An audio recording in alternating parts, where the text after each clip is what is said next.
ક્યાં સ્થાન આપ્યા? બોલે સુવર્ણમાં, એટલે સોનામાં કળિયુગનો વાસ છે. પરીક્ષિત આપ્યું છે જો.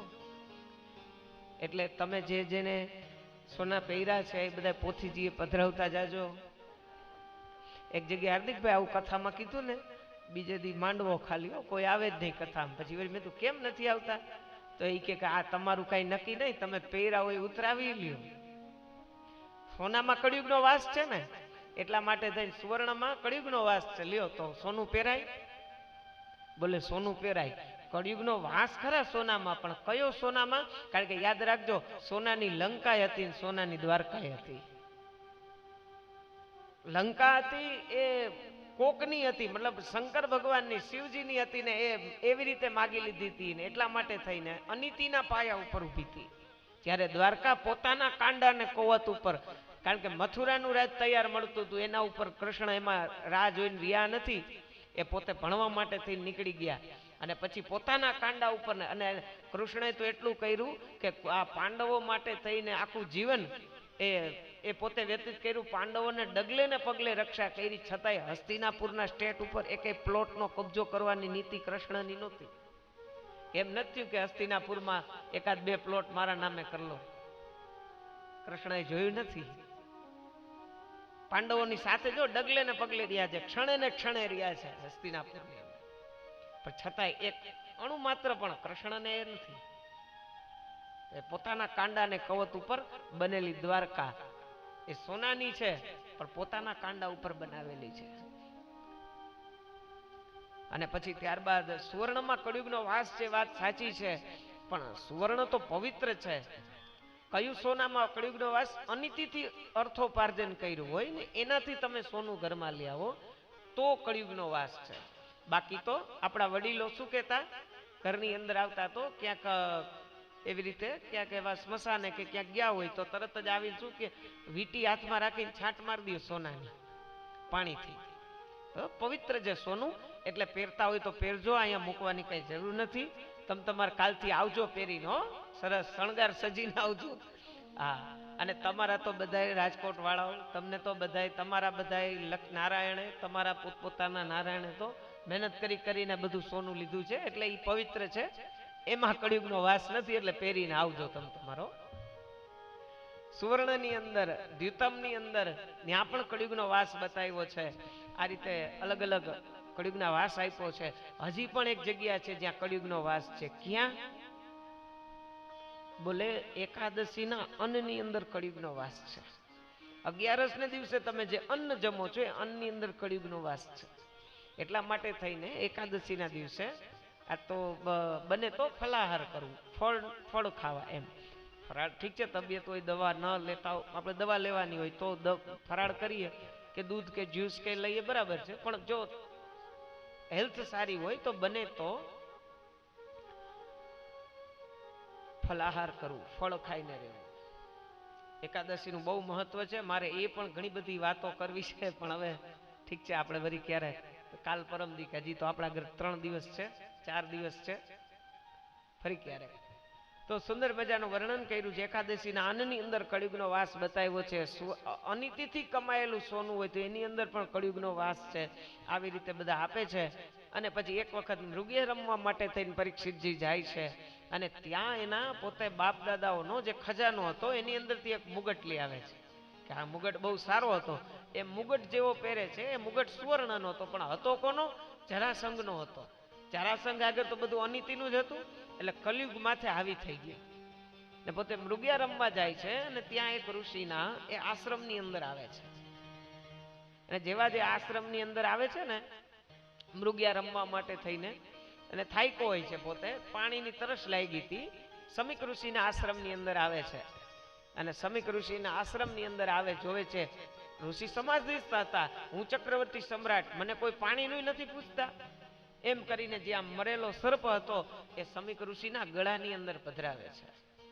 જે હાથ બ્રાહ્મણોને ફૂલના માળાઓ પહેરાવવા માટે થઈને હંમેશા ઉઠતી, જે હાથથી બ્રાહ્મણોના જમણા ચરણનું તિલક કરતા, એ જ હાથે આજે મરેલો સર્પ સમીક ઋષિના ગળાની અંદર પધરાવ્યો છે. સર્પ પધરાવીને પરીક્ષિતજી તો ત્યાંથી જતા રહ્યા છે. આ બાજુ સમીક ઋષિનો પુત્ર કોણ? બોલે શૃંગી.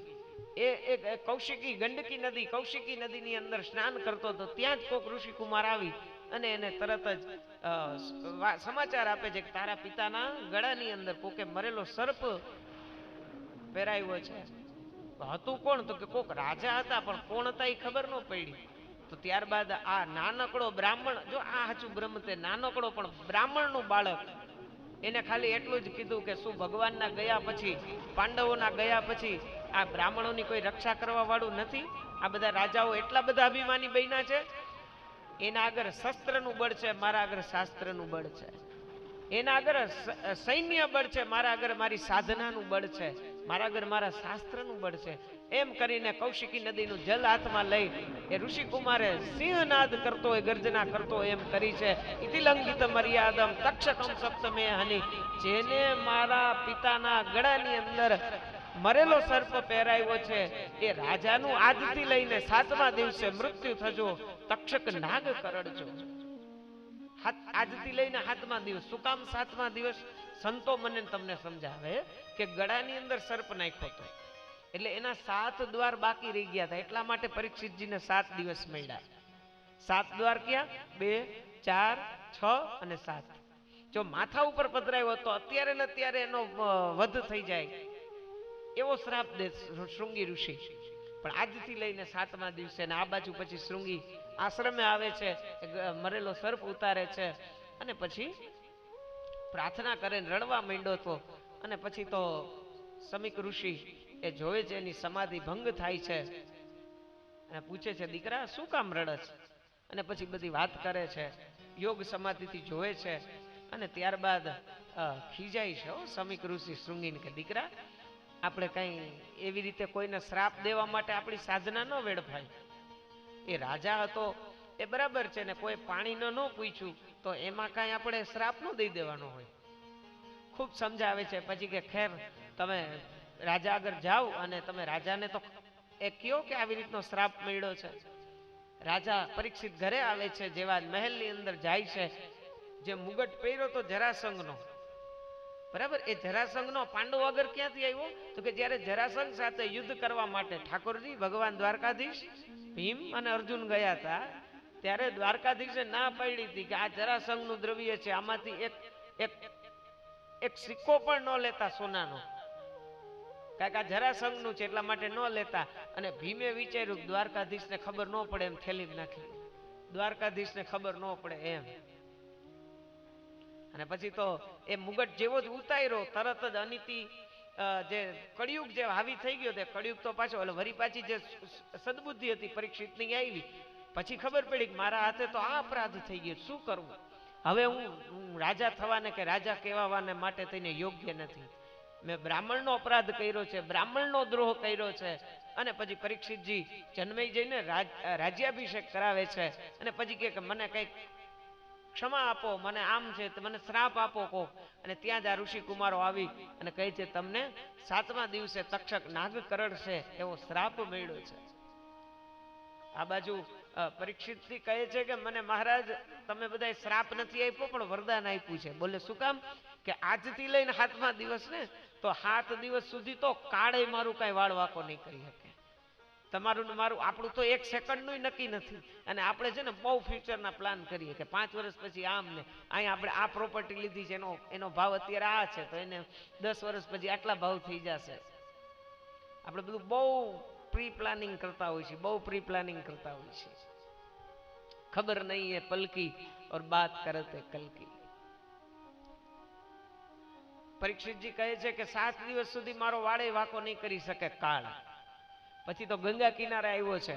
ગંગા કિનારે આવ્યો ને બધા ઋષિઓને પગે લાગીને પૂછ્યું મહારાજ 7 દિવસમાં ભગવાન કેમ મળે? મૃત્યુ નજીક હોય એને શું કરાય? પ્રશ્નો પણ આવા બધા હતા. ઋષિઓ બધા મૂંઝાણા કે 7 જ દી છે, પાછો સમય હોય તો હજી ઋષિઓ કે આપણે એને સમજાવીએ શીખડાવીએ કે જ્ઞાન યોગ પ્રાણાયામ ધ્યાન ધારણા ને છેલ્લે સમાધિ અવસ્થાએ પહોંચી શકાય. પણ 7 જ દી છે, 7 જ દિવસમાં શું કરવું? કોક અમને રસ્તો બતાવો, કોક રસ્તો બતાવો. અને પરીક્ષિતજી એ નાની ઉંમરમાં શ્રાપ મળ્યો હતો, એટલે પોતે ગંગા કિનારે આવ્યા તો બધા ઋષિઓ પણ ભેગા થઈ ગયા. હવે કંઈક હશે વોટ્સએપ ગ્રુપ એ લોકોનું, કે એમાં મેસેજ આવી ગયો છે કે પરીક્ષિતજી નો શ્રાપ મળ્યો છે ને ગંગા કિનારે આવ્યા છે. આપણે ઋષિઓ શું કામ આવ્યા?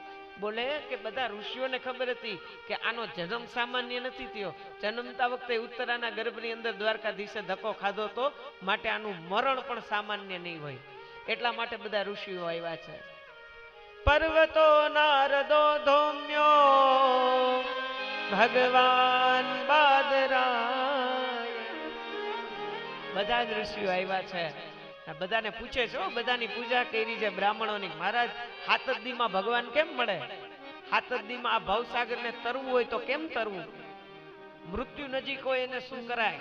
જો ભાગવત તમને મરતા શીખડાવે, કેવી રીતે મરવું એ ભાગવત થી શીખો, અને કેવી રીતે જીવન જીવવું એ રામાયણ થી શીખો. અને પછી તો બધા જ ઋષિઓ, પરીક્ષિતનો પ્રશ્ન એવો હતો કે એના જવાબ જ કોઈ પાસે નહોતા. ગુરુઓ તો બહુ સમર્થ હોય છે, ગુરુઓ તો બધી જ રીતે સમર્થ હોય છે, પણ એ આપણે બધા શિષ્યો છીએ એટલે આપણી એ યોગ્યતા કેળવવાની છે, આપણી યોગ્યતા કેળવવાની છે. પરીક્ષિત જેવા શિષ્ય ક્યાં ગોતવા જવા કે એવા ગુરુને જઈને પ્રશ્ન કરે કે મરવાનું મૃત્યુ નજીક હોય એને શું કરાય? ને પછી તો કઈ રસ્તો મળતો નથી, અને પછી તો ગુરુ કે ને આજે આપણે બધા અમને ઘણા ભાઈ પૂછતા કે ગુરુ ગોતવા છે, ગુરુ ગોતવા છે. કોક યોગ્ય યાદ રાખજો, ગુરુ ગોતવાના ન હોય. આપણે એમ કઈ ગુરુ ગોતીએ, ગુરુ ગોતીએ, ગુરુ ગોતવાના ન હોય. તમે શિષ્ય બનો, ગુરુની વ્યવસ્થા ભગવાન જ ગુરુ થઈને આવશે. પરીક્ષિતે કઈ ટેલિફોન નતો કર્યો, અને પૂજ્ય મોરારી બાપુ તો સરસ મજાનું કહે, ગુરુ કા મુખ નહીં, ગુરુ કા રૂખ દેખો. શિષ્ય બનો, ગુરુની વ્યવસ્થા ભગવાન જ કરશે. અને પછી તો બધા જ ઋષિઓ આવ્યા હતા, બધાને બે હાથ જોડીને પૂછે છે, મહારાજ પણ કોઈ રસ્તો નથી બતાવતા, ને ત્યાં જ કાંઈક રોતા ને કાંઈક નાચતા ને કાંઈક ગાતા ને કાંઈક ઉછળતા ને છોકરાઓ પથરાઓ મારે છે, જેને કૌપિનનું પણ ભાન નથી, પોતાના ખભા સુધી જુલ્ફો, અને એવી રીતના એ ભાગવતના શ્લોકો ગાતા ગાતા આવ્યા. છોકરાઓ શું કહે? ગાંડો આવ્યો, ગાંડો આવ્યો, ગાંડો આવ્યો કરે છે. પણ ત્યાં કોકે જોયું અને એને ખબર પડી આ તો કોઈ ગાંડો નથી, આ તો સુખદેવજી મહારાજ. અને જેવી જ ખબર પડી ને કે સુખદેવજી મહારાજ છે, લોકોને ઊભા ન કરવો પડ્યા, ઓટોમેટિક ઊભા થઈ ગયા. અને ત્યાં જ બધાએ સ્તુતિ વંદના કરી. તતરા ભવદ ભગવાન વ્યાસ પુત્રો, તતરા ભવદ ભગવાન વ્યાસ પુત્રો, યદરુચ્છયાગા મઠ માનો નપેક્ષ. શ્રી કૃષ્ણ ગોવિંદ હરે મુરારી, અલક્ષ્ય લિંગો નિજ લાભ તુષ્ટો. શ્રી કૃષ્ણ ગોવિંદ હરે મુરારી, વૃતશ્ચ બાલે રવધૂત વેશ. નાથ નારાયણ વાસુદેવ, વૃતશ્ચ બાલે યવધૂત વેશ. નાથ નારાયણ વાસુદેવ, તમ દ્રષ્ટવર્ષમ સુકુમાર પાદ. કૃષ્ણ ગોવિંદ હરે મુરારી, કરો રૂબાહ સકપોલ ગાત્રમ. હે નાથ નારાયણ વાસુદેવ, ચારાયતાક્ષોત્રન સંતુ તુલ્યમ. શ્રી કૃષ્ણ ગોવિંદ હરે મુરારી, સુબ્રવાનનમ કંબ સુજાત કંઠ. હે નાથ નારાયણ वासुदेव गुरु बिन भवनिधि तरई न कोई बिनु भव बिरंची शंकर सम होई जो बिरंची शंकर सम होई गुरु बिन भवनिधि तरई न कोई बिन भवनिधि तरहि न कोई तम दृष्टवर्षम सुकुमार पाद करो सकपोल गात्रम श्री कृष्ण गोविंद हरे मुरारी हे नाथ नारायण वासुदेव चार्वायताक्षोत्र संत तुल्य सुब्रवाननम कम सुजात कंठ कृष्ण गोविंद हरे मुरारी हे नाथ नारायण वासुदेव સુખદેવજી આવ્યા છે, જય ઘોષ થયો છે અને જેવા જ સુખદેવજી આવ્યા પૂજા કરી. સુખદેવજી આવ્યા છે. પરીક્ષિતનો જ્યારે ગર્ભમાં હતા ઉત્તરાનો ત્યારે ભગવાન અસ્ત્ર લઈને દોડ્યા હતા. ત્યારે એક બ્રાહ્મણે ઘા કર્યો હતો. કોને? અશ્વત્થામાએ બ્રહ્માસ્ત્રથી ઘા કર્યો હતો. તો ભગવાન સુદર્શન લઈને દોડ્યા હતા. અત્યારે જ્યારે પરીક્ષિત મરણાસન્ન છે ત્યારે એક બ્રાહ્મણે ઘા કર્યો છે. શેનાથી ઘા કર્યો છે? વાણીથી ઘા થયો છે. એટલે ભગવાન વાણીના રૂપમાં આવ્યા છે. તિરોધાય પ્રવિષ્ટોયમ શ્રીમદ ભાગવતાર્ણવમ તેનેયમ વાંગમયી મૂર્તિ પ્રત્યક્ષા વર્તતે. હરે વાણીના રૂપમાં ભગવાન આવ્યા છે બચાવવાને માટે થઈને. ને પછી તો સુંદર મજાનું વર્ણન કરે છે. તતરાભવદ ભગવાન વ્યાસપુત્રો. એવામાં જ ભગવાન વ્યાસના પુત્ર સુખદેવજી આવ્યા છે. કેવા છે સુખદેવજી? યદૃચ્છયા મટમાનો નપેક્ષા. યદૃચ્છયા કોઈ બોલાવ્યા નથી, પોતાની ઈચ્છા પ્રમાણે. યદૃચ્છયા એટલા માટે આપણે શિષ્ય બનવા જોઈએ. આપણી યોગ્યતા કેળવવાની વાત છે. ગુરુ તો ઓટોમેટિક યદૃચ્છયા. કેમ સુખદેવજી પ્રગટ થયા? ડુંગરેજી મહારાજના જેને દર્શન કર્યા હશે એને ખબર હશે. ડુંગરેજી મહારાજ દ્રષ્ટિ એની જમીન ઉપર જ હોય. આંખ કદાચ કથા કરતા હોય તો કથા પણ કરતા હોય તો આંખ બંધ કરીને જ કથા કરતા હોય. આપણે ઝલક મળે કે સુખદેવજી કેવા હશે. આવ્યા છે સુખદેવજી. અલક્ષ્ય લિંગો નિજલાભ તુષ્ટો વ્રતશ્ચબાલે રવધૂત વેશ. પરમાત્મા આવ્યા છે. વાણીના રૂપની અંદર ભગવાન આવ્યા છે અને વાણીના રૂપની અંદર ભગવાન બચાવવા માટે થઈને ભાગવતના રૂપમાં આવ્યા છે. અને પછી તો સુંદર મજાની પૂજા કરી છે પરીક્ષિતજીએ. અને પછી તો પરીક્ષિતે પ્રશ્ન પૂછ્યા છે અને આ બધા પ્રશ્નો કર્યા છે. મૃત્યુ નજીક હોય એને શું કરવું જોઈએ ને એ બધા પ્રશ્નો છે. અને પછી તો સુખદેવજી મહારાજ ત્યાં પ્રથમ સ્કંદ ભાગવતનો વિરામ લે, બીજા સ્કંદની અંદર પ્રવેશ કરે અને ત્યાંથી બીજા સ્કંદથી શ્રીમદ ભાગવતના બીજા સ્કંદથી સુખદેવજીનું મતલબ સુખદેવજીની વાણીથી એ શરૂઆત કરી છે. પેલો શ્લોક સુખદેવજી બોલ્યા છે. શ્રી શુક ઉવાચ વર્યાનેશતે પ્રશ્ન કૃતો લોકહિતં નૃપ આત્મવિદ સંમતં પુંસા શ્રોતવ્યાદિષુ યઃ પર. બીજા સ્કંદના પ્રથમ અધ્યાયનો પ્રથમ શ્લોક. વર્યાનેશતે પ્રશ્ન કૃતો લોકહિતં નૃપ આત્મવિદ સંમતં પુંસા શ્રોતવ્યાદિષુ સુખદેવજીએ પોતાના મુખારવિંદથી શ્રીમદ ભાગવતમાં પરીક્ષિતજીને જ્ઞાનોપદેશનો આરંભ કર્યો બીજા સ્કંદથી. ભગવદ્ ગીતામાં બીજો અધ્યાય એ બહુ ઇમ્પોર્ટન્ટ છે અને ભાગવતમાં બીજો સ્કંદ. આમ તો બધા જ સ્કંદો છે એવી રીતે, પણ મોસ્ટ ઇમ્પોર્ટન્ટ. આપણે ત્યાં છોકરાઓને એક્ઝામ્સ હોય તો તરત ટ્યુશન ક્લાસ વાળા કહે ને કે મોસ્ટ આઈએમપી ઇમ્પોર્ટન્ટ ક્વેશ્ચન આ છે, આ બધા છે. એસએસસી 12th એચએસસી ગ્રેજ્યુએશનમાં આપણે કહે ને કે આ બધા આઈએમપી ક્વેશ્ચન્સ છે. આને તમે વધારે એને સ્વાધ્યાય કરી લેજો, અભ્યાસ કરી લેજો.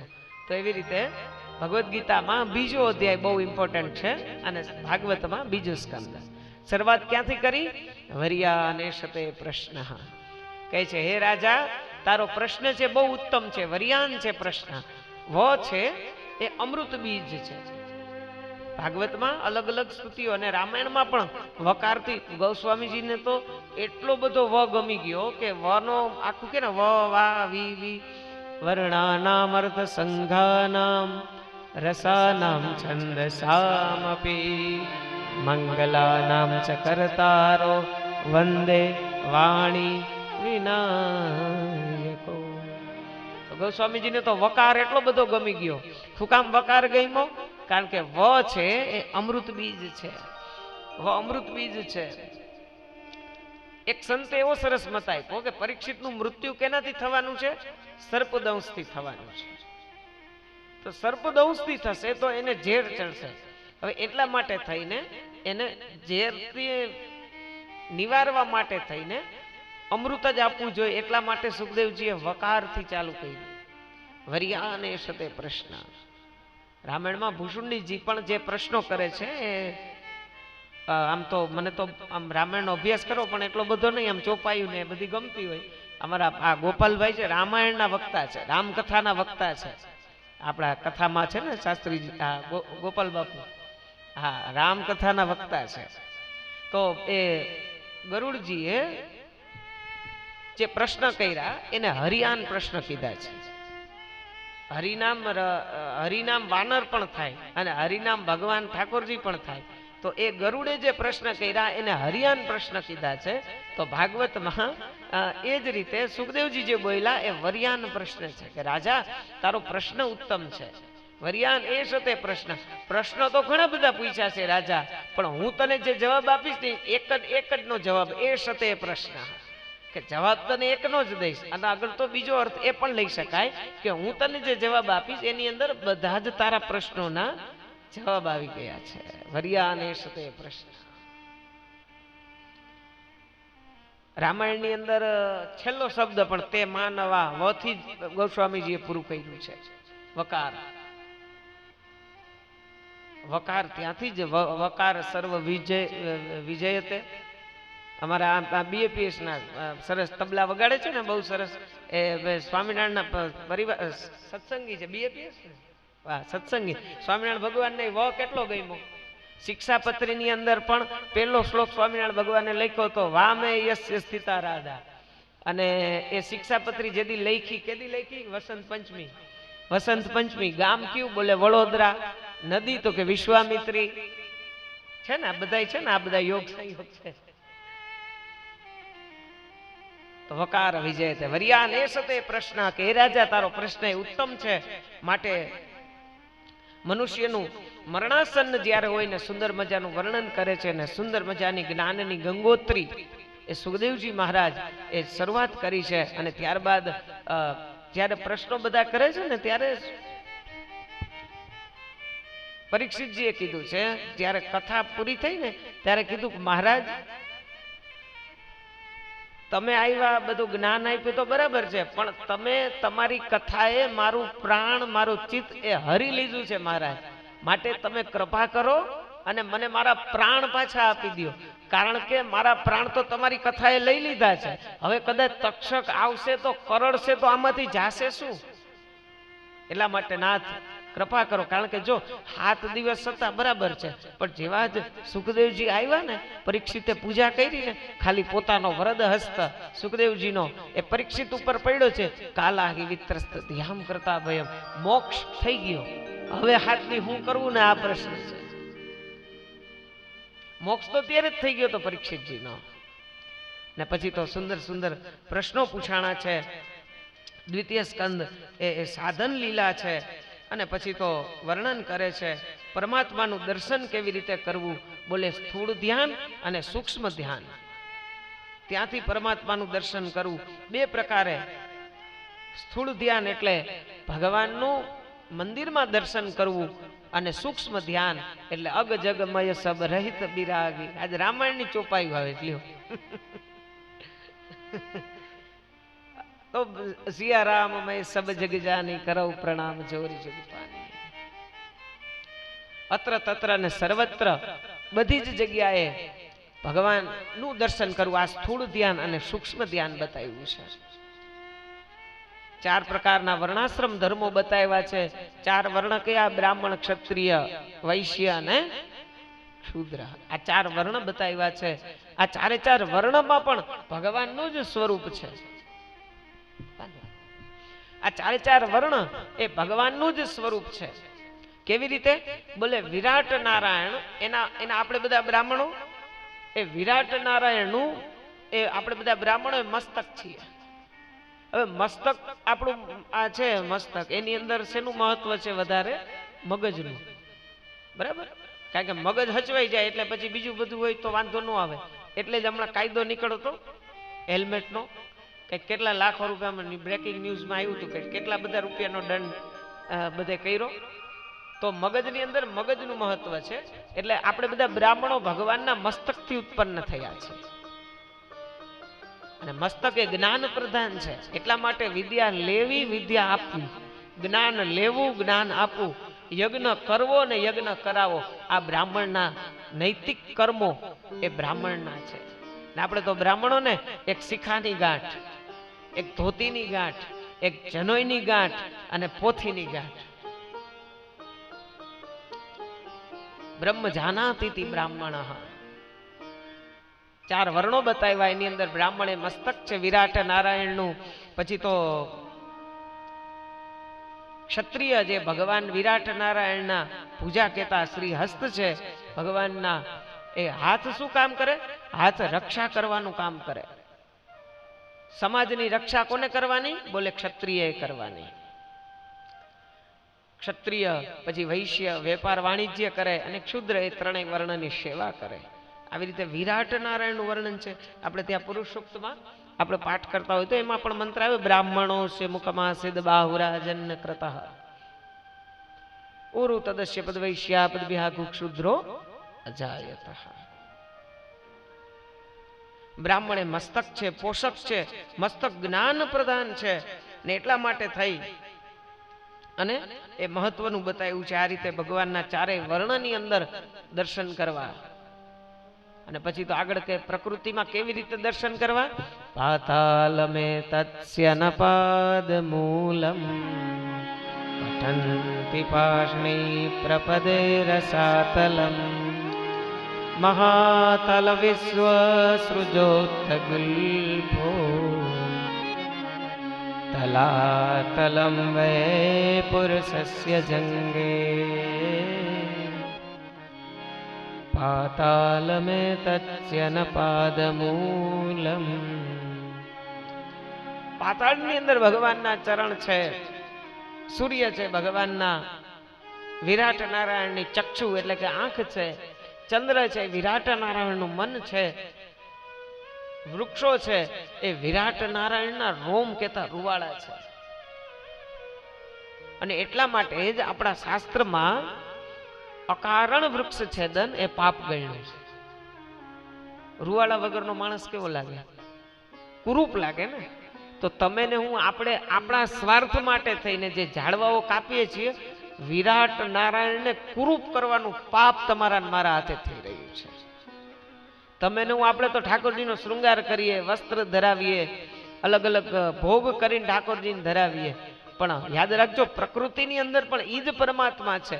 આજે ભારતનો બ્રાહ્મણ તમારા આગળ દક્ષિણાની અંદર માગે છે કે જો તમારે મને દક્ષિણા આપવી હોય તો મારી દક્ષિણા ખાલી એટલી જ જોઈ છે કે અહીંયા બેઠા છો ને, જેટલા બેઠા છો ને એ ખાલી એક એક ઝાડ વાવજો. મારે આજ દક્ષિણાની અંદર જોઈ છે, બીજું કાંઈ નથી જોતું. વૃક્ષની અંદર વાસુદેવ છે, વૃક્ષની અંદર પરમાત્માનો વાસ છે. ભગવાનનો કદાચ મંદિરે તો ઠીક છે, મુખિયાજી હોય, ગોસ્વામીજી હોય સેવા માટે ઠાકોરજીની અંદર, પણ પ્રકૃતિને જે શણગાર કરવો હોય તો પ્રકૃતિને વૃક્ષ વાવીને ભગવાનનો શૃંગાર કરો. ને પછી તો વૃક્ષની અંદર પણ પાંડુરંગ દાદા નો કહેતા વૃક્ષમાં વસે વાસુદેવ, છોડમાં છે રણછોડ. તો પ્રકૃતિની અંદર પરમાત્માને જોવું આપણે આર્ય અને આપણી આર્ષ પરંપરા છે. આ પરમાત્માનું વિરાટ સ્વરૂપનું ધ્યાન અને સૂક્ષ્મ ધ્યાન બતાવ્યું છે. સૂક્ષ્મ ધ્યાન કોને કીધું? કે ચિત સ્વદેહાંતર દયાવકાશે પ્રાદેશ માત્રમ પુરુષમ વસંતમ. ભાગવતના બીજા સ્કંદના બીજા અધ્યાયનો 8મો શ્લોક. કેચિત સ્વદેહાંતર દયાવકાશે પ્રાદેશ માત્રમ પુરુષમ વસંતમ ચતુર્ભુજમ કંજરથાંગ શંખ ગદાધરમ. કેચિત સ્વદેહાંતર દયાવકાશે, હૃદયની અંદર પ્રાદેશ, પ્રાદેશ કોને કહેવાય? અંગુષ્ઠ અને તર્જની, આ જે જગ્યા છે વચ્ચેની, આને પ્રાદેશ કહેવાય. આની અંદર હૃદયની અંદર પરમાત્માનું ધ્યાન કરવું. હૃદયની અંદર કેવી રીતે ભગવાનનું ધ્યાન કરવું? અંગુષ્ઠથી લઈને તર્જની. જો ભાષાની સમૃદ્ધતા જોઈએ તો ઇંગ્લિશની જગ્યાએ સંસ્કૃતનું એટલું બધું મહત્વ છે. સંસ્કૃતમાં જો બધા માટે, સંસ્કૃતમાં ઇંગ્લિશની અંદર ફિંગર ને થમ્સમાં બધું આવી ગયું, બરાબર? કે આંગળાની અંદર ફિંગર ને થમ્સ, થમ્સ એટલે અંગૂઠો ને ફિંગર એટલે બધા આંગળાઓ.